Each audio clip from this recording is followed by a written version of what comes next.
नमस्कार दोस्तों, जय भारत जय उत्तराखंड। मैं दीपक रावत, पाठ संवाद। और आज इस टाइम पे हम लोग हैं ग्राम रणगांव में।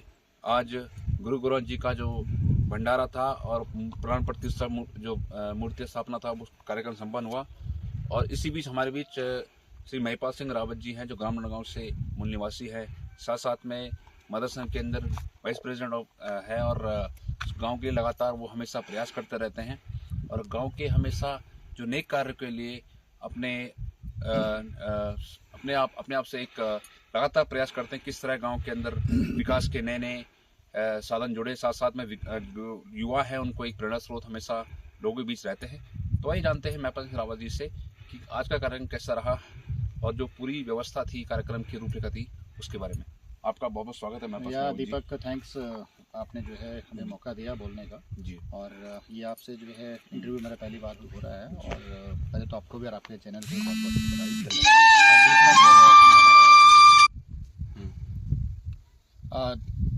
वही से ना कर देगा ना। आपने हमें जो आज मौका दिया अपने चैनल पे, ये इसके लिए जो है आप हमें अच्छा लगा। और बात जहाँ होती है हमारे आज गांव में जो पूजा भी हमारे गुरु गोरखनाथ जी के जो आज हमने कुल देवते का पूजा कर पाया और जिस तरह से हमारे सारे जो हमारे बहनें आए थे, हमारे लोग आए थे, हमारे सारे मेहमान आए थे और जिस तरह से आप सब हम मिलकर जो है एक इस छोटे से जो हम पहले करते थे कि पूजा करते थे, 4 लोग आते थे और आज करीबन 200 लोग लगातार 3 दिन तक खाना खा रहे हैं, आ रहे हैं, जा रहे हैं। और हमारे जो हमारी दीदियाँ हैं, जो हमारे यहाँ के पहले मूल निवासी थे और उसके बाद जो है शादी होकर दूसरे गांव चले गए हैं और अब जो है आज वो उन्होंने आके देखा है कि उनके भाई लोग और उनके जो पुराने जो हमें भी नहीं पता, आज पता लगा कि हमारी बुआ है। बिल्कुल। तो ये सब में अच्छा है और इस तरह के प्रोग्राम होने चाहिए। और जो इनिशिएटिव की बात करूं, जैसा आपने बात की दिशा देहनी जो हमारी है, जो एक पारंपरिक विरासत को हम आगे बढ़ा रहे हैं और आपने एक बहुत अच्छा नेक कार्य आप हमेशा समाज के लिए करते हैं और हम हमेशा धुमाकुड़ महाकौतिक से कार्यक्रम से अनेक ऐसे कार्यक्रम आपने हमेशा बढ़ चढ़ कर हिस्सा लिया। और जो हमारे वाद्य यंत्र है ढोल दमोह, उसको आपने उस परंपरा को जैसे कि आगे बढ़ाने का एक दायित्व निभा रहे हैं। लगातार मैं देख रहा हूँ कि अभी तक अनुमानित 40-50 तो हो गए होंगे जो आप लगातार प्रयास कर रहे हैं डोनेट करने का या दान देने का। तो ये जो विचार आया कि ढोल दान देना चाहिए, ये कैसे प्रेरणा मिली आपको? ये प्रेरणा मिली कि जब आप किसी के संपर्क में आते हो तो आपको जो है उस तरह से वो चीज़ें बताता है। मैं पहले तो एक बार मैं अपने गांव में आया था और मैं कोई शादी थी हमारे गांव में, तो रात को मैंने बोला कि काम करके ढोल बजाओ और रात को यहीं रहते। हमारे कुछ दोस्त आए थे और मैंने कहा ठीक है इनको अपनी संस्कृति परंपरा दिखाएंगे। तो उसने कहा कि ये चाचा जी ये ढोल हमारा नहीं है, तो किसी और का है, उनको वापस करना है। तो मैंने आपका क्या है, कह रहा हमारे पास कोई ढोल नहीं है। तो आपका ढोल कहाँ गया? कह रहा जी पापा जी ने भेज दिया। तो आप तो हमारे खानदानी औजी हो? कह रहे हाँ जी हैं, बट हम तो जुगाड़ करके काम करते हैं। तो मैंने ठीक है, अगली बार मैं अपने ढोल लेकर आऊँगा। तो फिर जो है जब मैंने ढोल लाने की सोची तो मैंने फिर काफ़ी सारे लोगों से मिला, फिर पूछा जाचा कि भाई ये कौन दे सकता है, कैसे दे सकते हैं। फिर किसी ने मुझे बोला कि ये तो पावरफुल होता है, इसको देने के लिए ये पूजा करनी होती है, इसको ये शक्ति चाहिए और हर कोई दे सकता। तो फिर मैं प्रीतम भरतवाण जी के संपर्क में आया, जो हमारे पद्मश्री और जो डॉक्टर भरतवाण जी हैं, उनसे मैंने संपर्क किया, उनसे मैंने पूछा और उनके घर गया मैं। तो उन्होंने मुझे ये बताया कि इसकी जो विद्याएँ हैं, इसके जो बेसिक जो चीज़ें हैं जो हमें नियम करने, वो उन्होंने बताई। और जब मैंने किया तो उन्होंने बताया कि आप इसको विधि विधान से पूजा से आप अपने दास लोगों को जो आपके सबसे पहले है आप उनको समर्पित करें और अपने कुल देवता के नाम पे।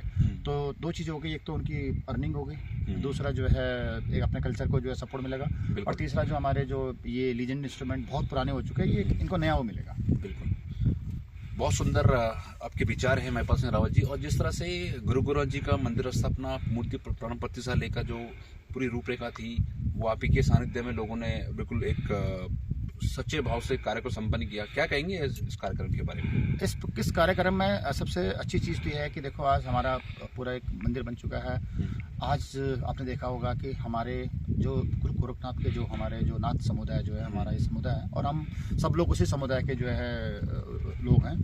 और मैं एक बार उज्जैन गया था और उज्जैन में जो है गुरु गोरखनाथ का मंदिर है। तो जब मैं उस मंदिर में मैंने एंट्री किया तो मैंने उनको बोला कि गुरुजी हमारे भी कुल देवता गुरु गोरखनाथ है, हमारे घर में इसका गौमती का मंदिर है। तब उन्होंने बताया था कि कृष्ण का बाल रूप है और जो है कृष्ण के बाल रूप में जो है यहाँ पढ़ने आए थे और उनको जो है गुरु गोरखनाथ के रूप में शिक्षा दी गई।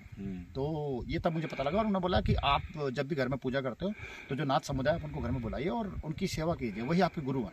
जी। तो उसके बाद आपने देखा होगा कि हमने जो है पहली बार अपने गांव में जो है नाथ समुदाय के लोग आए थे और हमारे उनको जो है हमारे हमें एक आशीर्वाद दिया, वो हम सबके लिए जो है बहुत बड़ी बात है। बहुत सुंदर। और जिस तरह से ये कार्यक्रम समापन हुआ और जो आने वाली पीढ़ी है, युवा पीढ़ी है, उस चीज़ को कैसे देखती है, युवा पीढ़ी इस चीज़ को आगे कैसे लेके जाती है, उस पर आप क्या कहेंगे? युवा पीढ़ी के जो आगे जो पथ संचलन की बारी है, आगे जो देखो हमारे भी माँ बाप हैं तो हम भी एक युवा पीढ़ी हैं और हमने जहाँ तक हम बात करते हैं कि हमें जो है अपनी परंपराओं को, अपनी चीज़ों को आगे ले जाना है, अपने लोगों को आगे ले जाना है, तो जो माँ बाप और उसके बाद फिर हमारे रिश्तेदार जो हमारी दीदियाँ हैं, चाहे हमारे मम्मी की साइड से लगा लो, मौसियाँ लगा लो, वो सब हमारे लिए देखो एक तरह से एक हमारी लेगेसी है और हमें वो हमारे लिए हमेशा प्रे करते हैं कि हम अच्छा करें और हम अच्छा बने। और आज जो हमारी बुआएँ हैं जो कि छूट जाती हैं, जो कि डिस्कनेक्ट हो जाती है, क्योंकि वो किसी की माँ बन जाती है, वो किसी की चाची बन जाती है, वो किसी की मौसी बन जाती है, और हमारी जो बुआ रहती है वो जब बुआ हमारे पास वो